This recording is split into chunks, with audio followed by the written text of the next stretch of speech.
welcome to Publishing by the Numbers.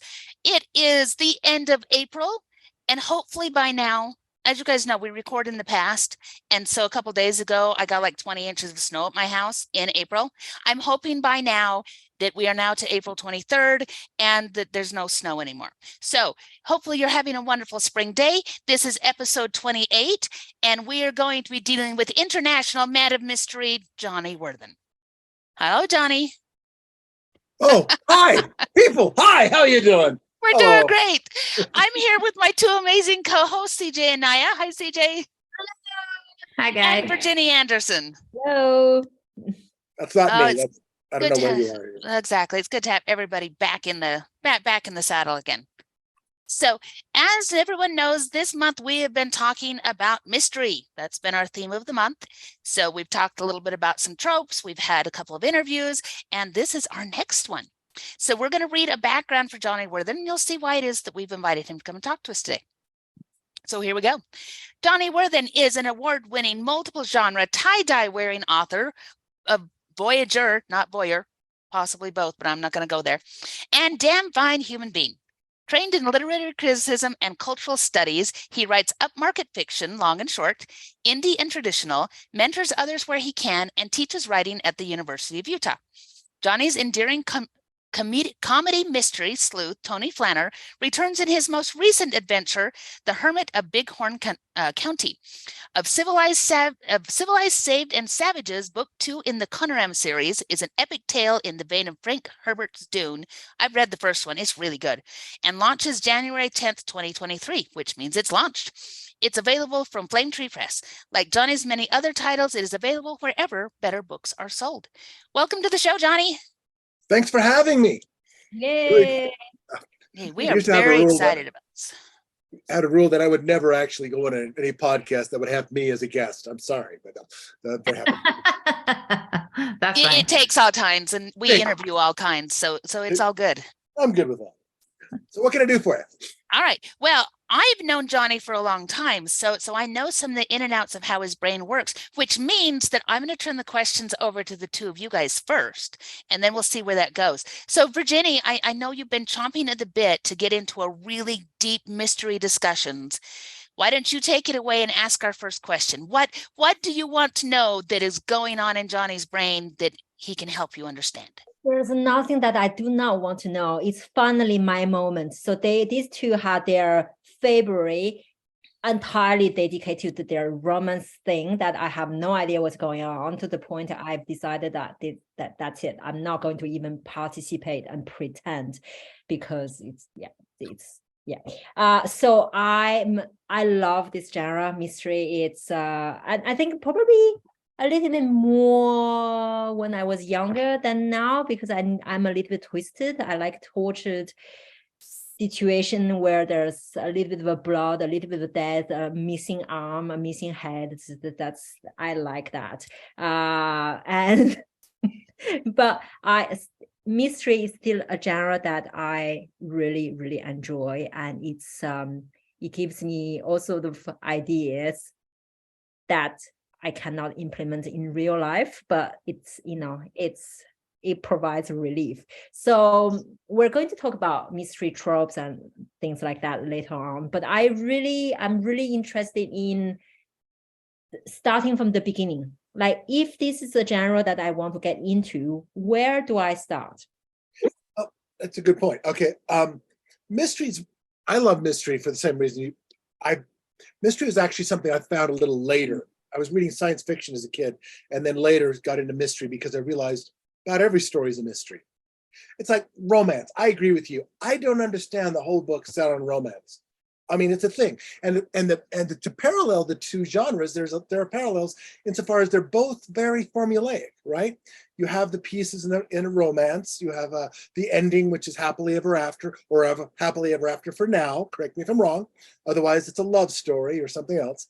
In mystery, you've got the He's same. He's good. Yay! I've done this before, and so it's similarly formula. A formula. However, like a romance, you can use that as your skeleton and you can hang any flesh and clothes on top of that. So I write mystery, and that is basically just the through line I use to explore character, ideas, and themes. And every book will have some element of mystery in it, if only because you have suspense. You will ask a question and you won't answer it immediately. You have created suspense. It's a mystery. Will he get out of there? Will Luke destroy a Death Star and kill innocent people by the millions? You know, we don't know that. We'll find out, right? Similarly, romance, I think, is in every story as well. Every time you have any kind of a relationship between people, you have the same tropes, whether it's a friendship or a romance, you will have many of the same things happening. So it's a matter of which one is going to be elevated above the other. My case, I wrote mystery because I kind of, I like the idea of the journey. Mystery, I think, as much, probably more than any other genre, modern genre, is the current form, in my opinion, of the monomyth, of the hero's journey. We have a character who is journeying to find something, a truth, right? They'll often come back and they'll, but the same kind of patterns you will have there, where the tropes are at the beginning of there's a crime committed, there's something that needs to be solved. Then the detective will go on a journey to find the truth. They will find many dead ends. They might find a mentor. They might face themselves, and eventually they will come out the other side, solve the crime, end of story, and that's just it. So it's a very clean way of doing it. I think everyone writes mystery, whether they know it or not. It's just once you get into the nitty gritty and you start actually throwing bodies in there, then you kind of got to start asking yourself, is it really a love story I'm writing? I got a body count at 12. Come on. Maybe I'm writing the wrong genre, but that's truly, I'm not saying that jokingly. My debut, Beatricelle, is a horror. I thought it was a romance. I swear I thought it was a romance because the story is about a magician, a contemporary magician using modern magic to create what he thinks is an image of love, an egregore, a demon of love. Demon should have clued me in. Clued you in a little. Yes. That was a red flag. That was a red flag. and I sent it originally to all these different publishers. I sent it to Harlequin. You love this. It's a great love story. No. And then I had two horror presses bid on it, and I was like, oh, okay, we'll call it horror. So anyway, because it is. Yeah, and it's genre labeling and where you're going to put your book on there. I mean, in my Tony Flaner series, which I absolutely adore, I mean, my dream is to write 2 books a year. One something and a Tony Flaner, because I just love this character. When I'm flowing into it, he's the character I want to be. So as he's going through all his different ideas, I mean, all the books that I write, I start with a theme. Growing up, the first one. The Hermit of Bighorn County, the idea here is modern versus old, Back in the old days, it was better. Well, in the modern days, maybe it was better, maybe it wasn't, So those that's the tension undercutting the strange quest into northern Wyoming. So I got a travelogue here. And so while I'm following the clues of the crimes committed there, I'm exploring these ideas. I'm exploring different characters. And mystery allows me to do that because, in a way, if you think about it, I know I'm talking a lot, but think about it this way. Mystery is a story about somebody trying to figure out another story by talking to people and getting their stories. You know what I mean? Mm-hmm. So it's like triple level meta literature fiction. It is a absolute smorgasbord buffet of stories. And so you have the main throughput is that the relationship between the dead person or the victim and the villain. Then you have the second story, I call it, which is the detective. And in order to find this story, he's taught to find all these other stories and piece it together. So it's like, it's a storyteller's wonderland. If you're into storytelling, you can't do better than this. It's really the way to go.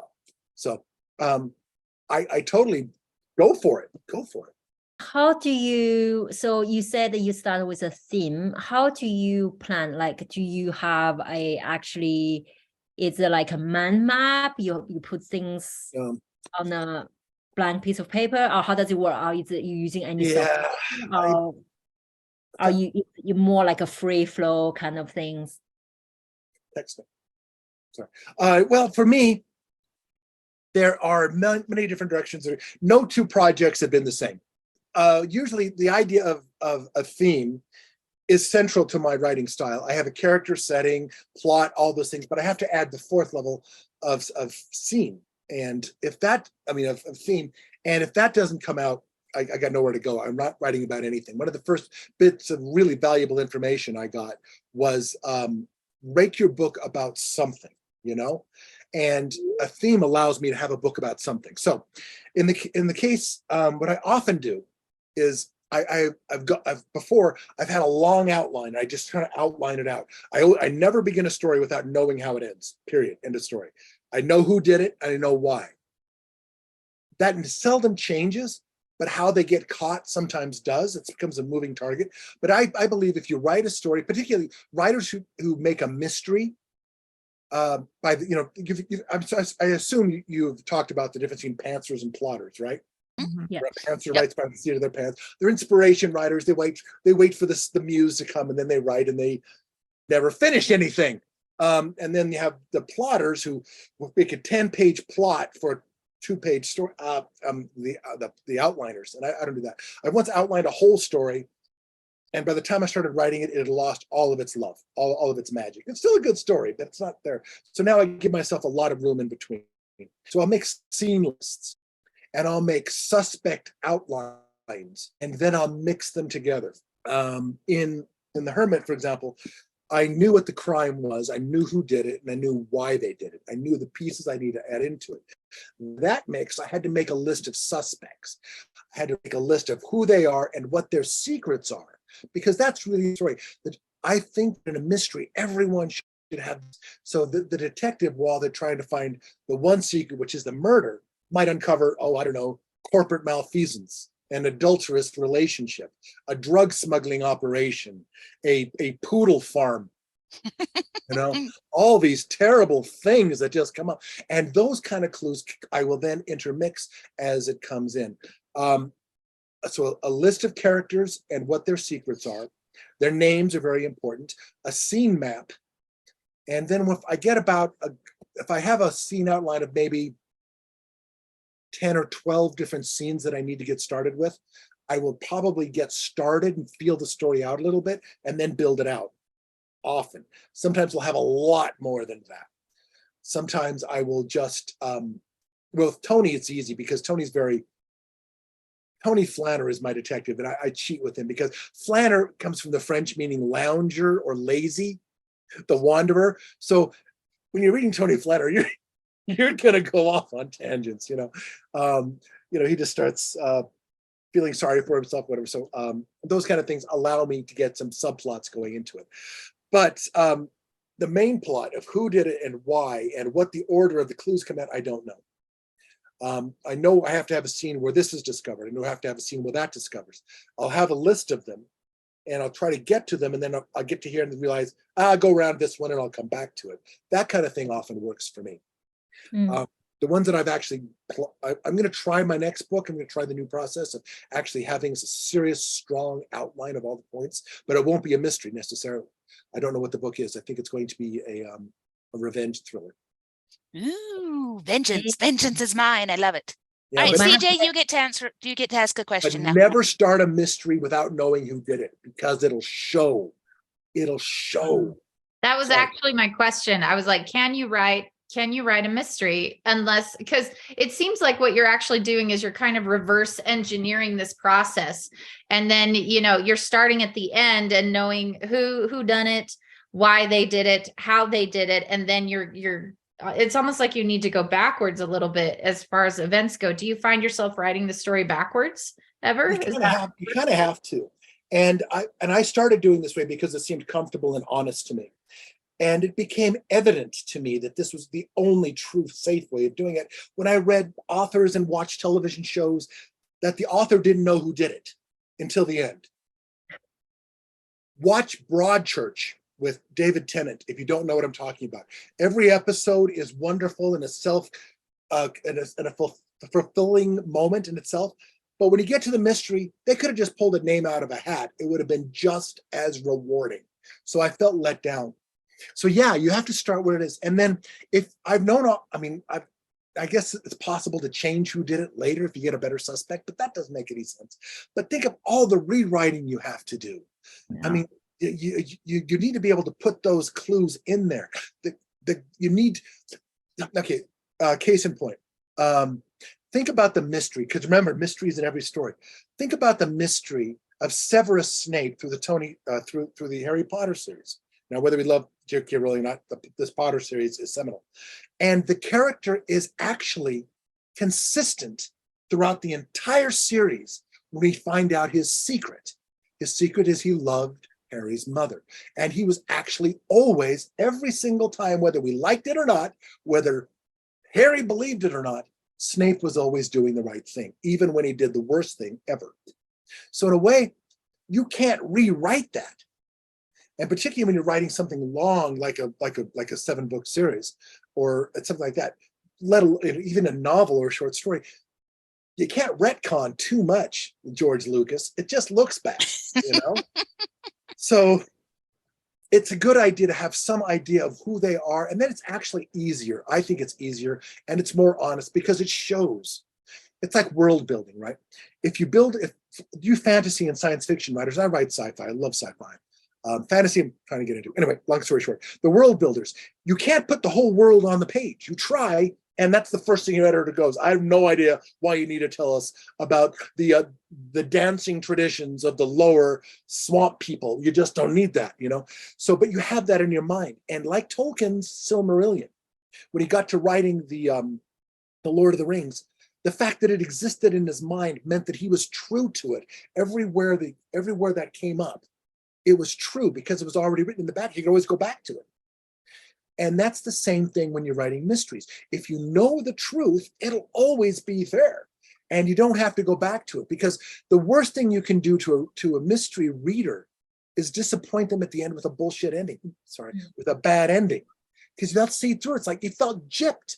Because the thing about a mystery, one of the absolute wonderful tropes of a mystery is it leads us to believe, I don't know if the trope is the right word, but it creates in us the belief that the world makes sense. That's it. Is that there's a reason for this. By the time the reveal happens, it is the ultimate example of the inevitable surprise. Nothing that is presented, if it's fair play, now that's clue. I'm talking fair play mysteries. Mm-hmm. Nothing is presented at the end that we didn't already know. Just the pieces are put together in the right way and presented to us. Goes, oh yeah, I kind of suspected it was that, but I never put the pieces together the right way. Or they'll lie and say, oh yeah, I figured it out on page 2. But but that's it. And that sense of satisfaction that a mystery can bring is unlike anything else. I don't know a single genre that does that the same way. Lord knows literary doesn't do it.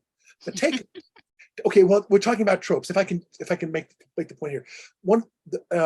The mysteries have some certain structure at the end, the same way that romance has their certain endings. In the end of a traditional mystery, you will have something called the reveal. And the reveal is when the detective more or less captures the bad guy. The jig is up in Agatha Christie. The detective would bring everybody into a room, they'd have tea, and somebody would confess. It was just bullshit, but that's what the detective denouement, I think, is the other way I've heard it said. Yeah. So, but there's something more. We're going to break that down. So and then he basically brings out all the different pieces that allow us to capture this. Modern sensibilities have allowed the detective now to get in a gun battle at the end, or whatever. But nevertheless, basically the mystery is solved. But after that, and by the way, the trope of a mystery is once the mystery is solved, you're done. When the puzzle is solved, that is your time limit. You can have, I give myself one chapter after that to supply the coda and the denouement. The denouement is about a paragraph, but the coda is where you answer all the clues that didn't come into it. So you give the reader the satisfaction of knowing, but what about that? But what about the lipstick on the fridge? What was that? Well, let me tell you, that was obviously from the night before. If you remember, Peter had been so drunk that he was playing dress up and he slid into the fridge. It had nothing to do with the murder. Oh, right. And the reader gets to understand it. And again, there's the satisfaction that God doesn't play dice, or the writer doesn't.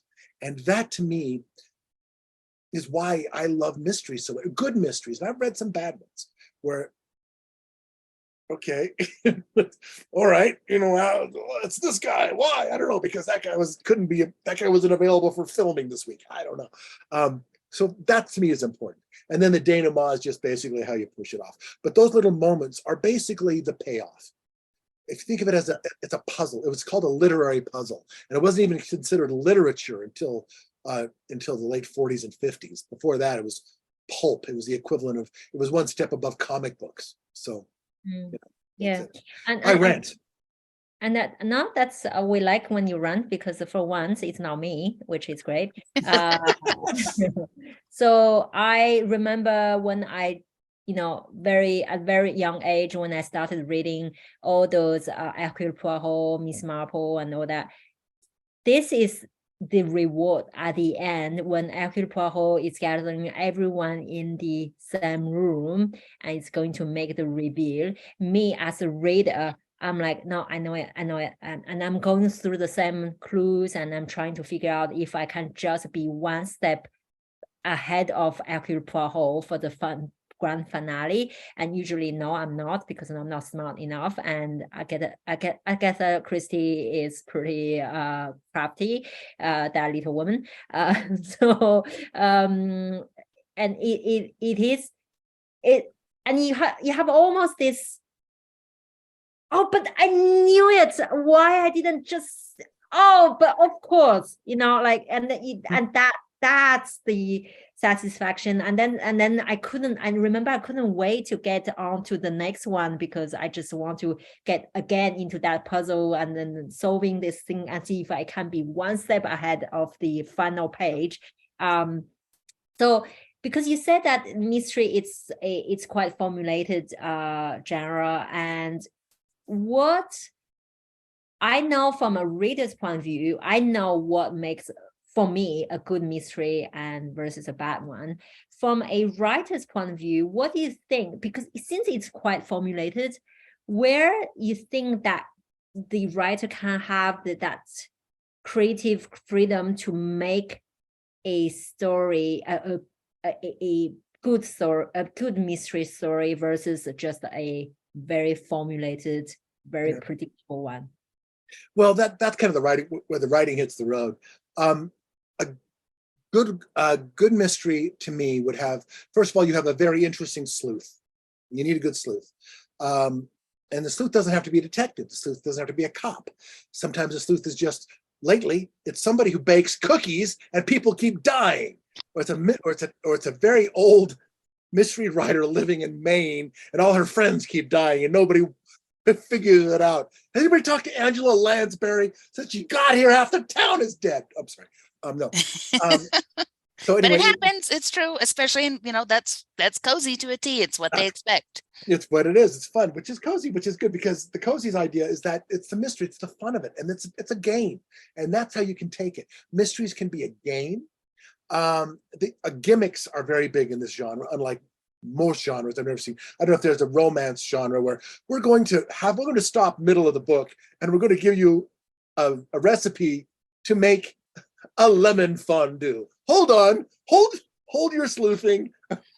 Go get some flour. The cooking cozy is a thing. I don't know why. They're awesome. I love them. Can you use flour to fondue? I don't even know. You can. It breaks the fondue though. Keep going. No one do it.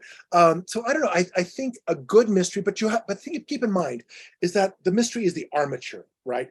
And it's how you decorate it around. You can have a very simple mystery. You can even have something like Columbo, where you absolutely see immediately who did it and why. And the mystery is how will you catch them? I did it. How are you going to prove it? That kind of thing. Those kind of things are very, very compelling. I like to bring modern elements into it, modern sensibilities.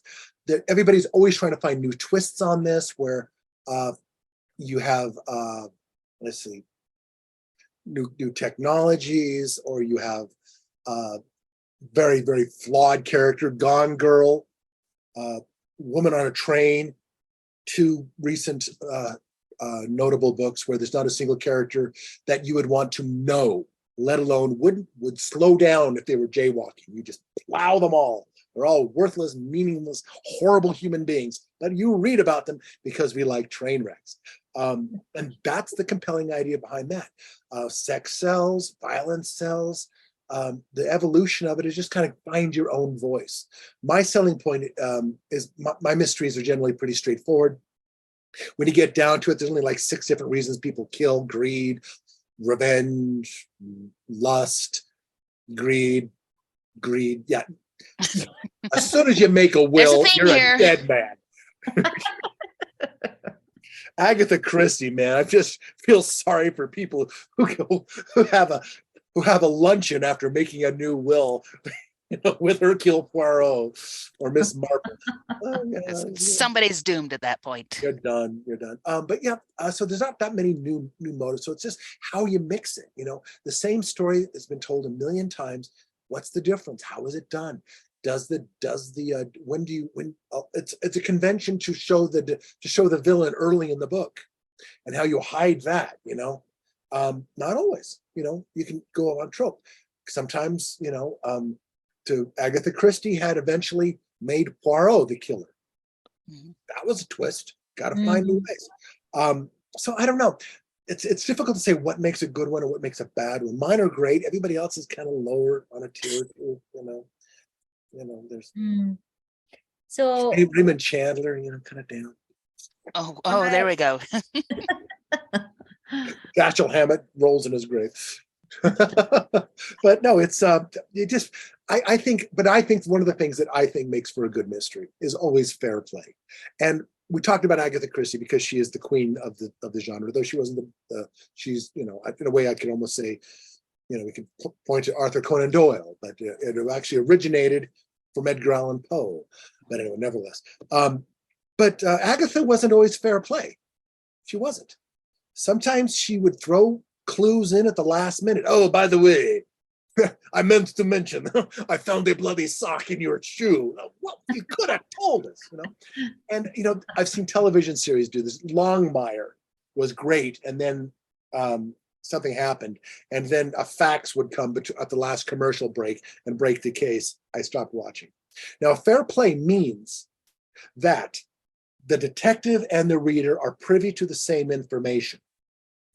Now, that is all that's important. The detective and the reader, which means the reader can't see something the detective doesn't know, and vice versa. So the detective can't have, oh, I read this note, you didn't, but you should be able to figure it out. You should have access to it. And there is a point, and it actually has a name, because during the golden era, there was a mystery team called Ellery Queen. Anybody hear of Ellery Queen? Mhm. Ellery Queen, actually 2 people, and they died, or they swapped out, and they had something called the Ellery Queen moment in their book, which was a very, very meta thing to do. In the book, about 3/4 of the way through, we would have a commercial break. You'd be reading, and then we turned the corner, and there it was, and I knew that I had to get back and have lunch. Hold on, dear reader, says the author in the book. You now have all the clues. Can you figure it out? Stay tuned. And then the story continues. The Ellery Queen moment, which is where fair play exists. And that is where you get the satisfaction. Now, sometimes you don't really care about that, and mystery is spawned onto like thrillers, procedurals, spy movies. James Bond is a kind of a mystery. Will you get to Dr. No in time? Yes. So anyway, but I think fair play to me is first and foremost the most important thing to do. Is if you're going to play, you have to play fair with the reader. And that means, and I think that's true of any genre, right? You wouldn't suddenly bring in, ninjas or something. And it's just like, it's equivalent of Deus Ex Machina in the mystery world, right? I don't know. How do you play fair in romance where characters suddenly act completely out? I hate cowboys, but suddenly I'm going to give this cowboy a chance. I don't know. I don't know how, honestly, I got to figure out romance. I would really like to try it. I have no idea. That's what we call bipolar disorder, or just, split personality disorder. So there does need to be some consistency in the wants and the needs, unless you can give them a really good reason to like the cowboy suddenly. And usually it's tall, dark, and handsome, and that'll do it. So Ooh la la. It's all about the genes with cowboys. I mean, there really, you go. They're Wranglers. darn Wrang- straight. Mhm. Do 501s count? He's making, 501s are okay. it's going to make some notes there. Wranglers? Wranglers are the That'll do. cowboy gene. Faded? What about the ones with all the tears in them? Are those? No. That's not a Okay. cowboy thing. No, that, No, although no, no, can we stop with this romance talk? Oh, Because sorry. seriously, I'm it's learning. Cowboy talk. It's It's important. like you just diverged. It just creeped in here. How did that happen? Okay, I actually do have a question. So, when did you start teaching mystery at the University of Utah? Were you teaching something different before that? How did that all happen? I was teaching. I picked up a creative writing class up there. I went in. I was a substitute up there for a while at the Lifelong Learning, and then I forgot the whole process of it. It's been about 10 years now. And they asked me what are the classes I'd be interested in teaching. And I've always been looking at mystery. And one of the reasons why I teach it, and I teach all my classes, is very, very, very selfish. It's not because of the money. Trust me. It's very selfish. I'm a writer. Money, what's that? No, it's because it's one thing to understand a concept. It's another to understand it as well, so well that you can teach it. So I signed up for this. I got the course down, put all the different pieces together, put it up in my mind, how to approach it.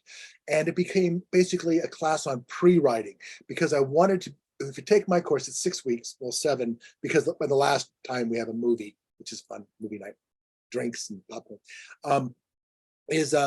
you should be able to leave the class with an actionable list of scenes, suspects, motives, means, and a sleuth that plays. And with that pieces, you should be able to assemble it all, because that's really what it is. It's once you get all your pieces, to come back to Virginia's earlier question of what you need to assemble your pieces. And those are your players, your places, your motives, your secrets, your sleuth, your timings. Then and then putting them together is fun. It's like, I've got all my yarn, I've got my 2 sticks, I'm going to tie knots. Yay, I've made a scarf. I don't know what it is. You make scarves, don't you, Janet? Yeah. I make all sorts of stuff, but I just use a single hook. Oh, really? I can knit, but I like crocheting better. So it's one hook, but it's true. It's making lots and lots of knots. And then, color changes and things like that. The analogy works, because it's that same thing. You prep everything, and then with all of that in place, you launch forward and say, this is what I'm going to do. Yep, that's it. So it's collecting your pieces, and then you really can't go wrong. You can always put it in, and if you know where you're going, later you can go back, you can hide the clues a little better, you can put new ones in, you can, red herrings are always the way to go. But that's magic. And the main problem a mystery writer will have is shutting up, is not letting it out.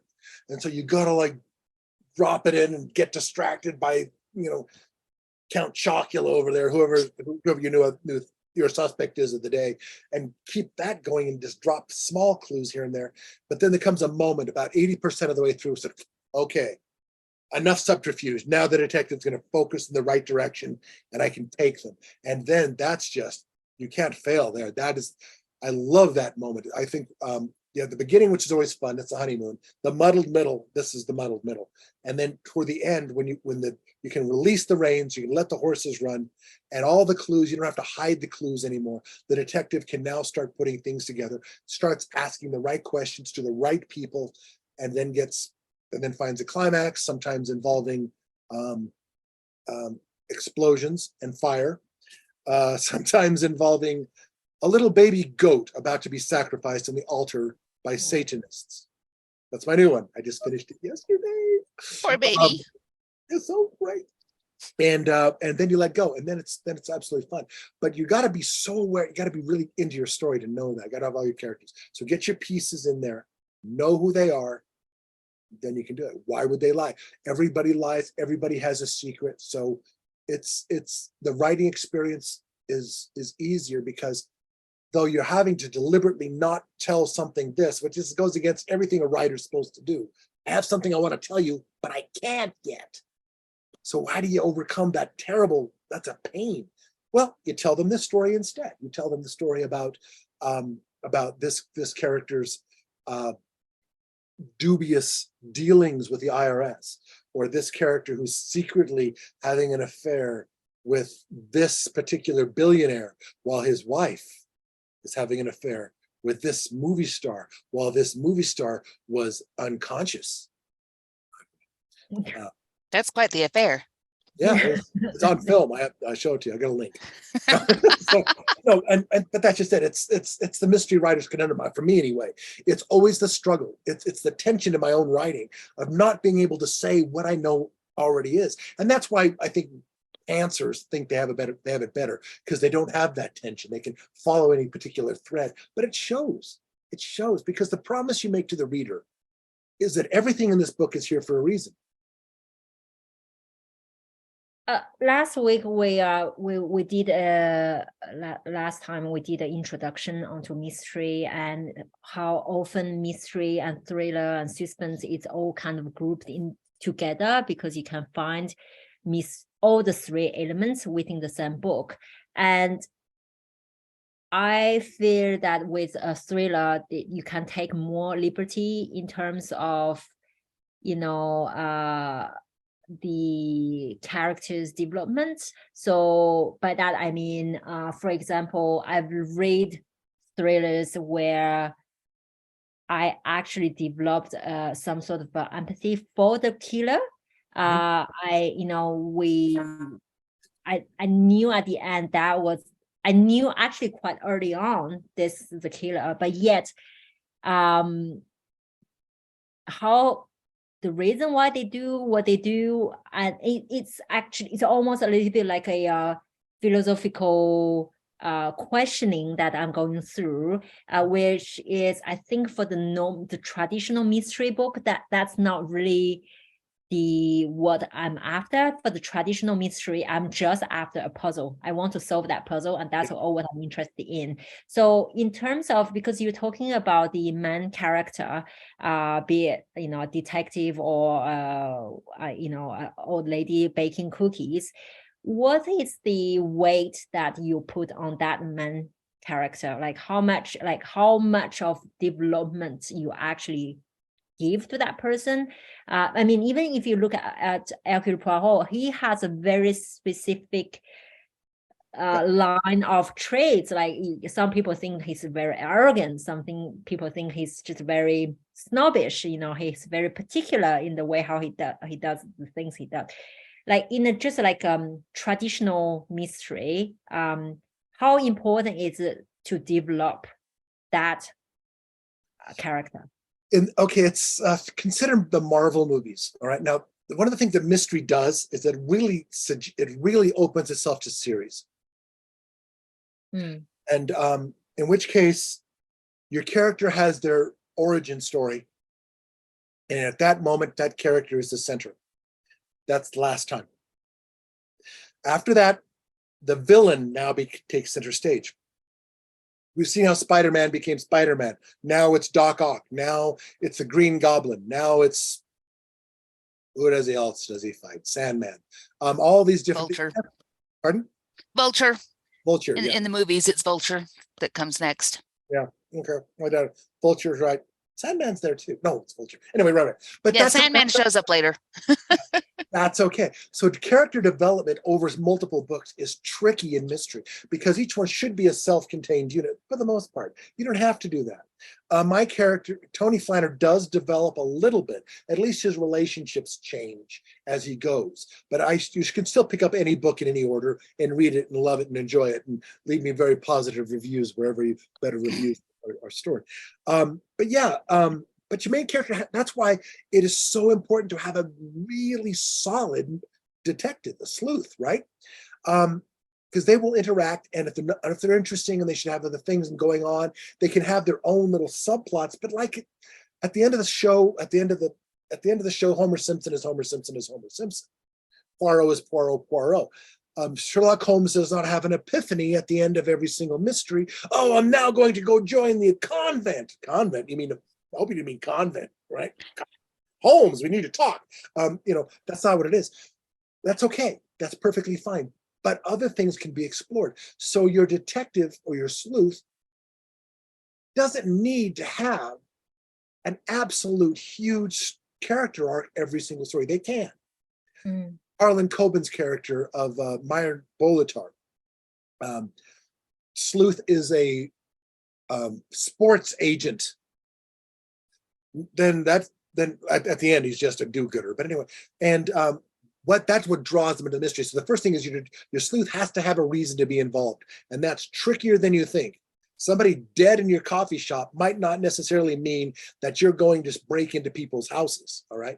So you have to be able to have your character motivated to carry on.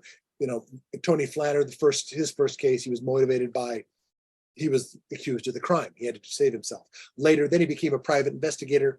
He became a PI, and he was economically or professionally involved in each of the cases. Now, that being said, your sleuth, your detective, as you will, should be interesting, should be charismatic, because this is your avatar. This is how we will see the world.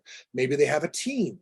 They have people who help them. They will have their own Captain Hastings, and they will have their own Watson to help them out, or they will have Q to give them rocket watches. All these things are perfectly fine. And it's okay to have a team. And that is part of the genre. It's okay. And they can come in and out. You can have these different places. This character can now be a suspect. I mean, think of even the very super kind of almost violent cozy of the Louise Penny's Gamache series. If anybody knows those, the French sûreté is on the case. That detective, that, and he's kind of got his own team that he arrives at, right? He's got his number one. He's got his new detective. He's training. Lacoste is there, but also he keeps coming into the same little town, which people got murdered left and right. It's like Angela Lansbury lives there. Sorry. But can't remember the name of that character. But the characters are actually continued from book to book to book. And some of those stories, some of those characters have arcs, but my goodness, they're stretched. They are so stretched. They are so stretched. Because so this one character is an artist, and she's going to have a big art show. 4 books ago, this was announced. She's still not having it, for me. Sorry. But that's okay. That's okay, because you have familiar faces, and these were familiar to your readers, and that's what they want. So case in point, mystery very much evolved with modern media.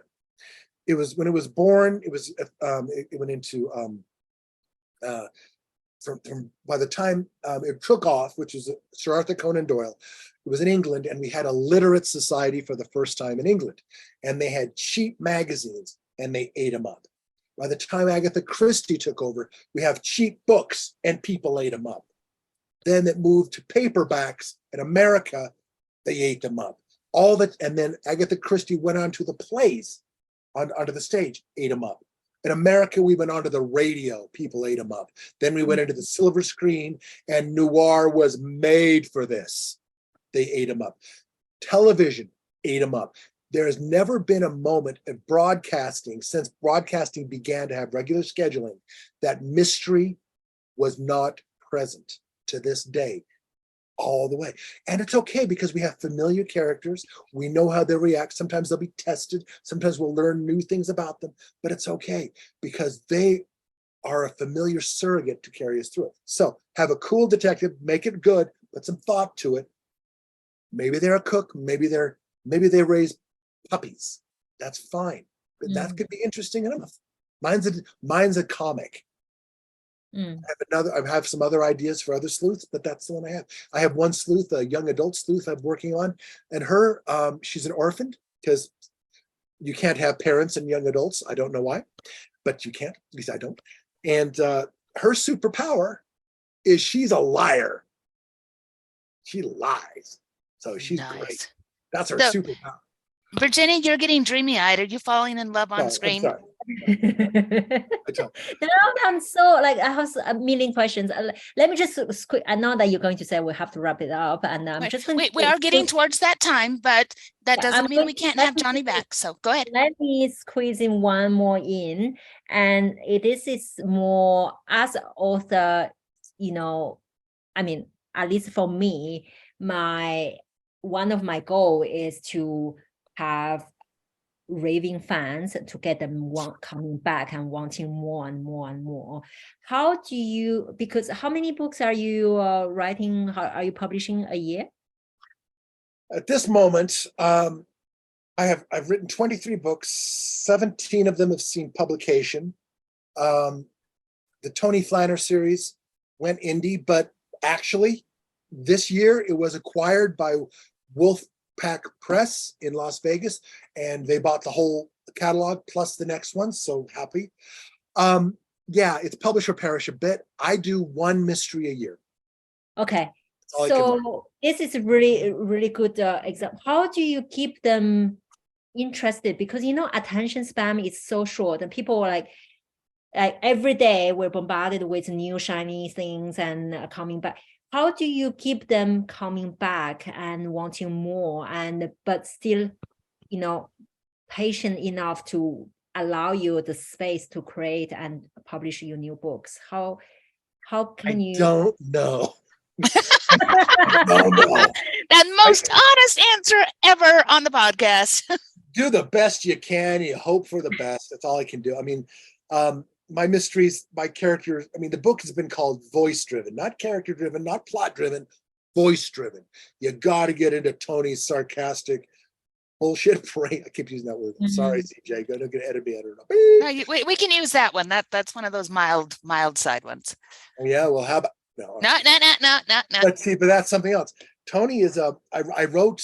I don't know. Just do the best you can. I try to fill my books with jokes. So even though it's taking a while to get there, because my mysteries are long. Usually they're about. The book I just finished came in at 121. I was contracted at 120, so that's my length of Tony Flaner. But they're an experience, you know. I don't know. If you find out, let me know. You try to write the best you can. Interesting situations, funny, good writing. I think you just said it. You have something that's distinctly you, and that's what people are coming back for. It's not just a fast consumption of the same formulated story, because you've injected your own personality and characters into Tony. I think that's maybe the reason why people keep wanting to come back. They're invested now. They want to know what's happening, what's the next new adventure that this guy is going to do. So I think maybe that's the thing. Even something that's formulated, you can still have your own distinct personality and character. And I think for a lot of the listeners that we have, they're struggling with that part, you know, like creativity side. Maybe it's not necessarily an issue. It's more, okay, now I have my book, what next? How I'm going to engage with my audience, how I'm going to get them to come back, how I'm going to, you know, just keep selling more books. So that's why I think you answered the question. I try. Yeah, it's I don't know. I have a fan base with Tony. It's finding them was not easy. It's a tricky thing because the demographic that Tony really appeals is not necessarily the biggest demographic. I mean, Tony can be foul-mouthed.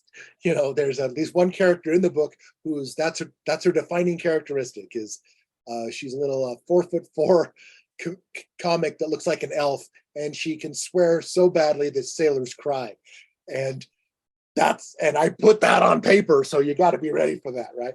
Yeah. But I think that's also really important to know that you just cannot please everyone. You can't, you know, do the really gruesome and with some head missing and hands missing, and then expect someone who is really into cozy mystery to find that appealing, and vice versa. So I think it's knowing the audience, knowing who is your writer, who you're writing for. And this is something that I think we talk a lot about, is to do the market research and to know your target audience before you even start writing a single word of the book. I'll take objection to that. I think you write what you write it, then let the market figure it out. I believe that. I think every book deserves to be written. Whether or not every book can be sold, I don't know. Whether a book can be published, I don't know that either. But man, if you got a book and you write it, it's why, like, my first horror book, I thought I was writing a love story because I was working through these issues. Then I get it out. Tony, this is a comedy. This is a mystery. This is a coming of age midlife crisis. This is social commentary. My science fiction is my dream of a utopian moment. I don't know. I don't know. If doing market research, I suppose that's a good idea. If you're in a position to do that, but if you got a book that you want to write it. Yeah. I mean, this is a conversation we have a lot, write a book as a passion project because you want to write that book versus do you want to sell that book? That's a completely different story. And a lot of us do. And one of the ways to make sure that you actually can sell your book is do market research. It's just, Also, the ideal is to have both. Have the best of both worlds as much as possible. Go ahead, Johnny, and then we got to move into our wrap up. I know I'm a killjoy, but just to say, when I first started, I'm 11 years into my 10 years plan to be an overnight success. I got to get that in there somewhere. But when I started, I had a couple of mantras. One of them is, I write what I want to read. That guarantees me at least one fan. Mm-hmm. So far, I found a couple others. So. But that's market research because you write what you want to read. I'll go for that.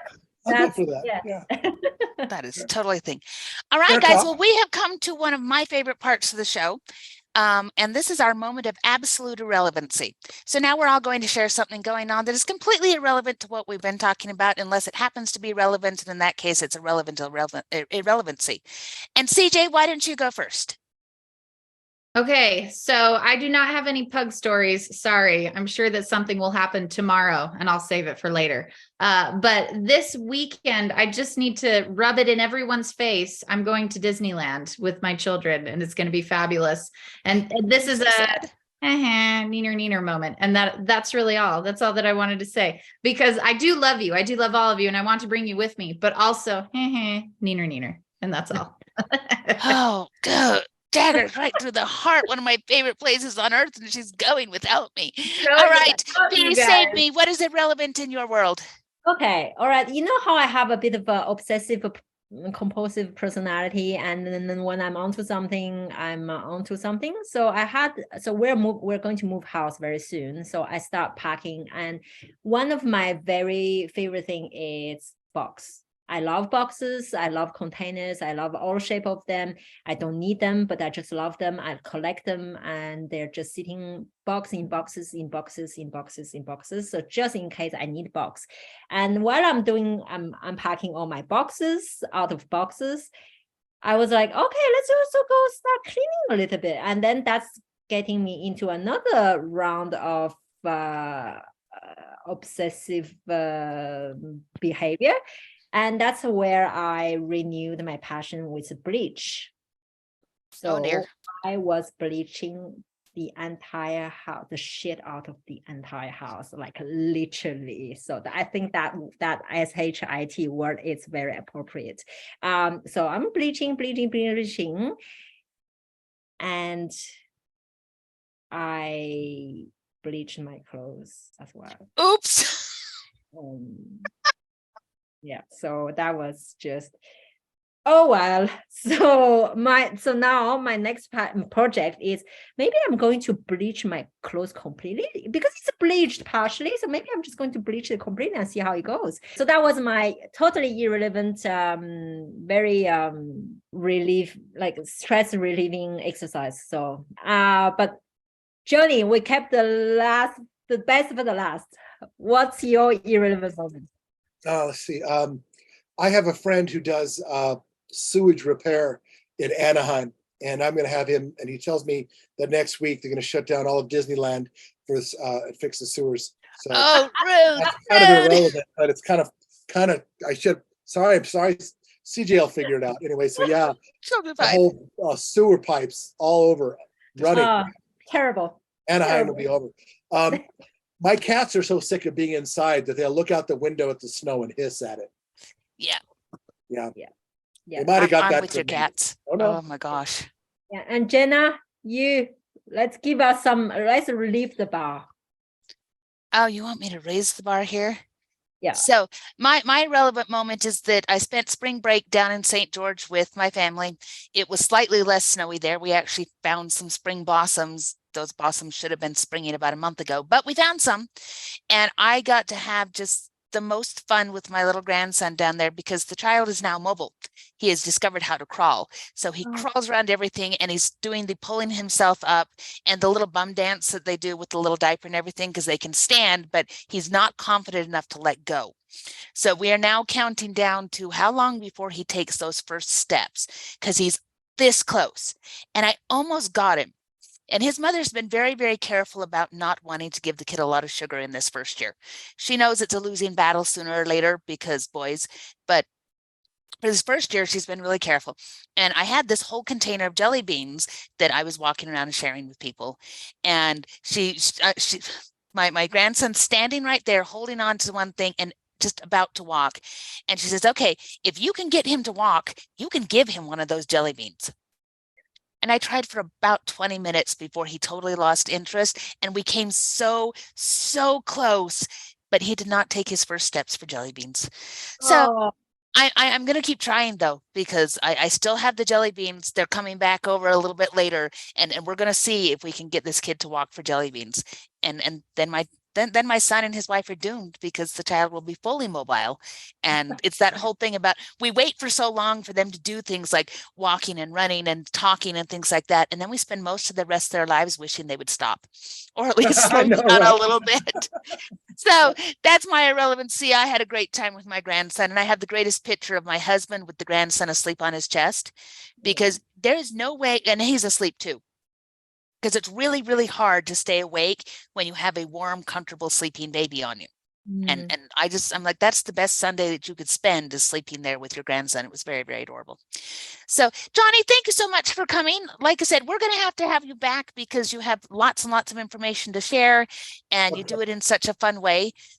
We just try to keep us around an hour because that's that whole, there used to be a whole thing about, never keep your readers or your listeners for longer than their backsides can take. And so for most people sitting and listening for about an hour, that's about as much as their backsides can take. So thank you so much for coming. We'll look forward to talking to you again. We'll look forward to your releases. We will put in the show notes all the contact information for finding Johnny, finding his amazing books so that our listeners too can jump on board and come and meet Tony Flaner. Thank you. So that said, thanks everybody for joining us. You can find the show in the show notes at www.elantumdigital.com and follow the podcast on YouTube or your favorite podcast distributor. If you enjoyed the show, please subscribe and leave us a review. See y'all later. Bye-bye now. No.